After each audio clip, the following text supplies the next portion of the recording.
এই জুলাই বিপ্লবের যে ঘোষণাপত্র সেটি আমরা আমাদের জায়গা থেকে মনে করি অবশ্যই ঘোষণা করা আরো আগে প্রয়োজন ছিল, কিন্তু আমাদের জায়গা থেকে আমরা দেখেছি যে 2024-এর এই যে পুরো বাংলাদেশ রাষ্ট্রটির বিভিন্ন সিস্টেম, এই করাপ্টেড সিস্টেম গুলোকে একটি স্থিতিশীল অবস্থায় নিয়ে এসে সেখান থেকে কিছু করা, এটা একটা সময় সাপেক্ষ ব্যাপার হয়ে দাঁড়িয়েছে। কারণ সকলের যে সহযোগিতার প্রয়োজন ছিল একটি সিস্টেমকে সুন্দরভাবে সামনের দিকে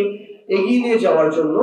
সেই সহযোগিতা এই রাষ্ট্র এই মুহূর্তে এই সিস্টেমের সকলের কাছে থেকে, সম্পৃক্ত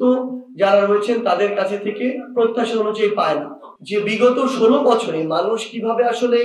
অন্যায়, অত্যাচার, নিপীড়নের শিকার হয়েছে এবং কোন ঘটনাগুলোর প্রেক্ষাপটে এই অভ্যুত্থানটি সংগঠিত হয়েছে, মানুষ